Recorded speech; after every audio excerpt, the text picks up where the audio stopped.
Hello students, how are you? I hope आप सब बहुत अच्छे होंगे। आज हम अपने इस वीडियो का फर्स्ट टॉपिक स्टार्ट करने जा रहे हैं, that is the cold war era. वैसे तो ये 12th एनसीईआरटी का फर्स्ट चैप्टर है, बट हम इसको थोड़ा सा वाइड एरिया में कवर करने की कोशिश करेंगे। तो सबसे पहले कोल्ड वॉर या शीत युद्ध होता क्या है और इसे कोल्ड वॉर क्यों कहते हैं? जैसे कि हम सब जानते हैं कि war destruction, harm, loss of life, loss of property, इन सब से डील करता है। वहां पर कोल्ड वॉर इससे थोड़ा सा अलग है। ये लाइफ और प्रॉपर्टी को तो हम उस लेवल तक नहीं पहुंचाता, बट एक कंट्री की इमोशनल वेलबींग को बहुत ज्यादा इफेक्ट करता है।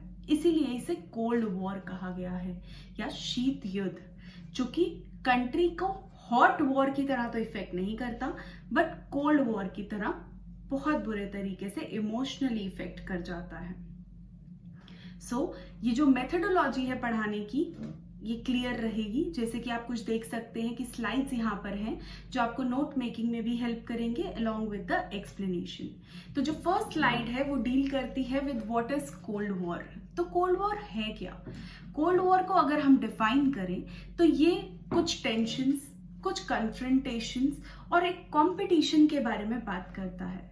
यहाँ पर पहले मैं इन तीनों टर्म्स को क्लियर करना चाहूंगी। कंपटीशन, आप सब कंपटीशन का मतलब तो बहुत अच्छे से जानते हैं। हम सब ने कंपटीशन फेस किया है, एक छोटे या एक बड़े लेवल पर। क्लास के अंदर भी हम कंपटीशन को महसूस करते हैं। टेंशन, इससे तो हम सबकी लाइफ घिरी हुई है, तो इसका भी मीनिंग एक्सप्लेन करने की मुझे कोई सेंस नहीं लगती। हाँ, कन्फ्रंटेशन, इसको मैं जरूर एक्सप्लेन करना चाहूंगी। कन्फ्रंटेशन का मतलब क्या होता है? कन्फ्रंट करना। अब यहाँ शायद कुछ लोग इसका मतलब समझ गए होंगे। जब दो लोग एक दूसरे के आमने सामने खड़े होते हैं, उसे कन्फ्रंट करना कहते हैं। और यहाँ पर इसी पॉलिसी को कन्फ्रंशनिस्ट भी कहते हैं, क्योंकि जिन लोगों के बीच में ये कोल्ड वॉर चल रहा था वो एक दूसरे को डिफरेंट जगहों पर कन्फ्रंट कर रहे थे, एक दूसरे के आमने सामने आकर के खड़े हो रहे थे। तो कोल्ड वॉर की जो बेसिक डेफिनेशन है वो यही है कि it refers to the competition, tension and confrontation between whom? Basically between the two superpowers. Now ये superpowers क्या है? इसको बताने के लिए हमें थोड़ा सा डेप्थ में जाना पड़ेगा, लेकिन इस डेफिनेशन को थोड़ा सा कंप्लीट करके आगे चलते हैं। तो यूएस एंड यूएसएसआर, यूएसएसआर जो आज के टाइम में रशिया के नाम से भी जाना जाता है, तो यूनाइटेड स्टेट्स एंड रशिया, इन दोनों के बीच में farmer Russia, right? So that was Union of Soviet Socialist Republic. इन दोनों के बीच में कोल्ड वॉर चल रहा था। एंड जैसे कि आप यहाँ देख सकते हैं, लास्ट में लिखा है backed by the respective allies. So backed by the respective allies का क्या मतलब है? अलाइज का क्या मतलब होता है? Allies means friends. तो उनके कुछ फ्रेंड्स भी थे जो उनको इसमें अकम्पनी कर रहे थे। So respective allies means respective friends of US and USSR. So ये क्या था? बेसिकली एक कंपटीशन था, टेंशन थी, कन्फ्रंटेशन थी between US, USSR and which was accompanied by their own friends. उनके फ्रेंड्स भी उनको इसमें मदद कर रहे थे। नेक्स्ट अगर आप देखें तो इसमें लिखा है कि it was not simply a matter of power rivalries, यानी पावर के लिए नहीं लड़ रहे थे वो सिर्फ, ना ही वो मिलिट्री अलायंसेस, मिलिट्री फ्रेंड्स बनाने के लिए लड़ रहे थे, ना ही एक पावर को बैलेंस करने के लिए लड़ रहे थे कि मैं तुम्हारे बराबर, तुम मेरे बराबर।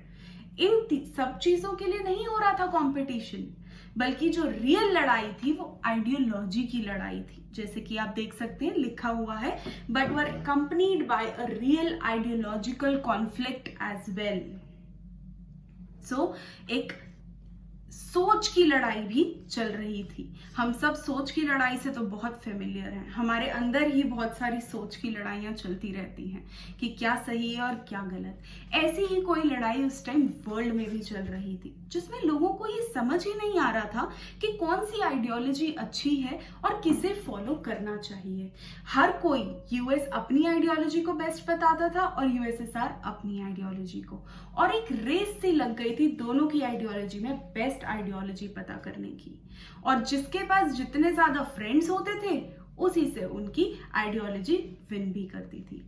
अब इसको समझने के लिए हम एक क्लासरूम का एग्जाम्पल ले सकते हैं। क्लासरूम में अगर कई तरीके के ग्रुप्स हमें देखने को मिलते हैं, मान लीजिए 2 अलग अलग ग्रुप्स हैं, जिस ग्रुप में जितने ज्यादा लोग होंगे नेचुरली वो ग्रुप और बड़ा और ज्यादा पावरफुल होगा जब उसका कॉन्फ्लिक्ट दूसरे ग्रुप से होगा। तो ऐसा ही यूएस और यूएसएसआर भी पूरी कोशिश में लगे हुए थे कि हमारी जो आइडियोलॉजी की लड़ाई है उसमें हमारे पास ज्यादा सपोर्ट हो, हमारे पास ज्यादा फ्रेंड्स हो, हमारे पास ज्यादा अलायंसेस हो, जिससे कि हमारी आइडियोलॉजी जो है उसको बेस्ट माना जा सके या वो बेस्ट प्रूव हो सके। नेक्स्ट स्लाइड जो है वो बात कर रही है कि ये आइडियोलॉजिकल कॉन्फ्लिक्ट था क्या। जैसे कि आप फर्स्ट पॉइंट में ही देख सकते हैं कि ideological conflict involved finding a difference over the best and the most appropriate way of organising the political, economic and social life all over the world. तो यहाँ पर क्या पता करने की कोशिश की जा रही है कि बेस्ट आइडियोलॉजी क्या है all over the world, right, जिससे कि हम पॉलिटिकल, इकोनॉमिक और सोशल लाइफ चला सकें। हर कोई एक आइडियोलॉजी पर चलता है, हम सब एक सोच पर चलते हैं। किसी के लिए honesty is the best policy, किसी के लिए चीटिंग करके थोड़ा सा काम चला लेना इज द बेस्ट पॉलिसी। तो हम सबकी आइडियोलॉजी अलग अलग है, लेकिन कौन सी आइडियोलॉजी बेस्ट प्रूव होगी ये कैसे पता चलेगा? ये जब वो सोसाइटी में रन करेंगी और कितने लोग उन्हें प्रैक्टिस करेंगे और कितने लोगों को उनको प्रैक्टिस करके सक्सेस मिलेगी, उसी से पता चलेगा कि कौन सी आइडियोलॉजी जो है वो बेस्ट है into the governance of the world. तो यहाँ पर भी ये समझने की कोशिश की जा रही थी कि दोनों आइडियोलॉजीज, एक जो यूएस फॉलो करता है और एक जो यूएसएसआर फॉलो करता है, दोनों में से बेस्ट आइडियोलॉजी जो है वो कौन सी है पॉलिटिकल लाइफ चलाने के लिए, इकोनॉमिक लाइफ चलाने के लिए और सोशली कंट्री को मॉनिटर करने के लिए। ओके, सो अब ये 2 आइडियोलॉजीज जिनका मैं बार बार नाम ले रही हूं, बेसिकली ये हैं क्या? तो जो सेकंड पॉइंट है वो आपको यही एक्सप्लेन करने की कोशिश कर रहा है कि यूएस की जो आइडियोलॉजी थी that was nothing but democracy, जिसके बारे में आप बहुत ही शुरू से 6th क्लास से इनफैक्ट पढ़ते आ रहे हैं। So democracy is the best form of government, of the people, by the people, for the people, right. So ये सारी डेफिनेशंस आपको पता है, लिंकन की भी and many others. So democracy को हम बेस्ट फॉर्म ऑफ गवर्नेंस मानते हैं। तो ये किसकी आइडियोलॉजी थी? बेसिकली ये अमेरिका की आइडियोलॉजी थी। सो अमेरिका ये मानता था कि democracy along with capitalism is the best way to run the government. Now what is capitalism? Capitalism जो है वो कहता है कि सोशल वेलफेयर करते करते, गरीबों का भला करते करते कंट्री जो है वो कोलैप्स के वेज में आ जाएगी। जैसे आज हम कोरोना वायरस के टाइम पर देख रहे हैं कि जहां पर गवर्नमेंट इतना ज्यादा सपोर्ट दे रही है पुअर लोगों को, ठीक है, लेकिन हमारी जो इकोनॉमी है वो almost on the verge of collapse आ चुकी है। अगर हम और टाइम तक लॉकडाउन प्रैक्टिस करते रहे या फिर वर्क फ्रॉम होम या फिर प्रोडक्टिविटी नहीं चली तो इकोनॉमी अल्टीमेटली कोलैप्स कर जाएगी। तो कैपिटलिस्ट सिस्टम भी यही चीज मानता है कि अगर अपने सिस्टम को सक्सीड करना है तो प्रॉफिट मोटिव बहुत ज्यादा जरूरी है। सिर्फ वेलफेयर करके हम नहीं चल सकते। जब तक कंट्री के पास कुछ पैसे होंगे नहीं तो वो अपने सिटीजन्स की वेलफेयर करेगी भी कैसे? तो अमेरिकन आइडियोलॉजी 2 चीजों में बिलीव करती है, democracy and capitalism, that is profit. अब इसके बिल्कुल ऑपोजिट था यूएसएसआर, जो ये मानता था कि सोशलिज्म और कम्युनिज्म दोनों बहुत ज्यादा इंपॉर्टेंट हैं। सोशलिज्म जो है वो कहता है कि लोगों की वेलफेयर, सिर्फ वेलफेयर ओरिएंटेड काम होने चाहिए, सब कुछ स्टेट ओन्ड होगा, कोई एमएनसी नहीं होगी, कोई प्रॉफिट के लिए काम नहीं किया जाएगा, सिर्फ उतना ही काम किया जाएगा जितना कि कंट्री में लोगों को वेलफेयर प्रोवाइड करने के लिए किया जाए, उससे ज्यादा हमें कुछ प्रॉफिट नहीं कमाना है। और दूसरी आती है communism. Mind you, communism it is different from communalism, don't mix the two. Communalism is the opposite of secularism, right? So communalism refers to preference over one religion, like in Pakistan we prefer Islam, okay. But India is secular, वो किसी religion को importance नहीं देता और सबको जो देता है वो इक्वल इंपॉर्टेंस देता है। सो कम्युनिज्म रेफर टू एक कम्युनिटी की ownership, again state ownership, state own करेगा सब कुछ भी एमएनसीज के पास नहीं होगा, किसी भी चीज को प्रॉफिट मोटिव के लिए नहीं चलाया जाएगा। This is what was believed by USSR. So the difference between US and USSR was running for democracy, other was talking about communism. एक ही पार्टी होगी, like in China Communist Party of China है, वैसे यहाँ पर CPR थी, Communist Party of Russia.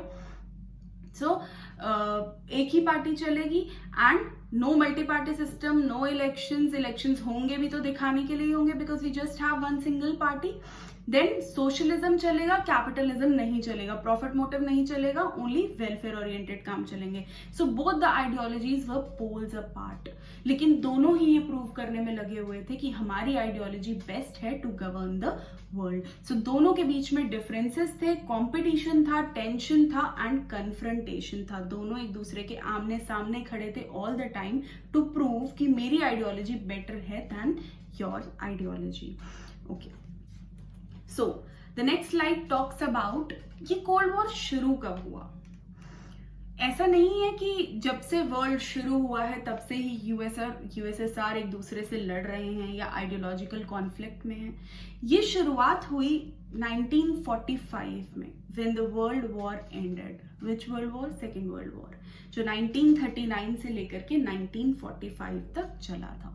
सो जब 1945 में second world war and हुआ तो दो पावर्स जो हैं वो एग्जिस्टेंस में आई एज सुपर पावर्स। अब जैसे वर्ड ही बता रहा है, super power, great powers, right.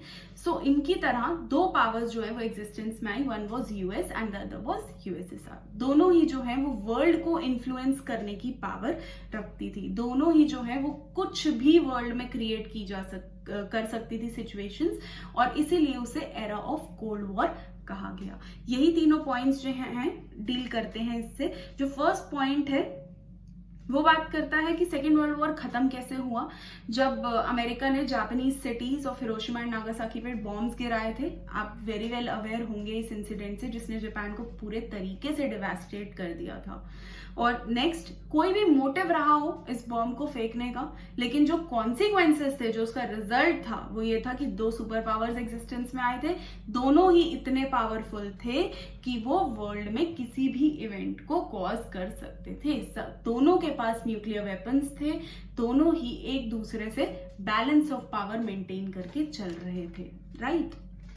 Next slide talks about the need of dropping the bombs. अब ये जरूरत क्या थी जापान का ये हाल करने की, जो आप इस फोटो में देख सकते हैं। कितनी ज्यादा डिवास्टेशन जो है वो जापान के अंदर हुई है, loss of life and livelihood. I can hardly see any home, any property, any life. सिर्फ एक ही ह्यूमन बीइंग हमें दिख रहा है, एंड यही माना जाता है कि इससे ज्यादा बुरी डिवास्टेशन जो है वो जापान ने कभी नहीं देखी। जापान क्या, इवन शायद वर्ल्ड में कहीं नहीं देखी गई है। सो क्या ये बॉम्ब्स गिराने जरूरी थे? इस पे भी दो व्यूज हैं। जो क्रिटिक्स हैं, जो कहते हैं कि नहीं होना चाहिए था ऐसा, वो कहते हैं कि जापान तो ऑलमोस्ट सेकेंड वर्ल्ड वॉर में हारने ही वाला था, तो जरूरत क्या थी बॉम्ब्स गिराने की? इतना ज्यादा नुकसान करने की जापान में जरूरत ही क्या पड़ी, जब वो ऑलरेडी सरेंडर करने वाला था, ऑलरेडी हारने वाला था।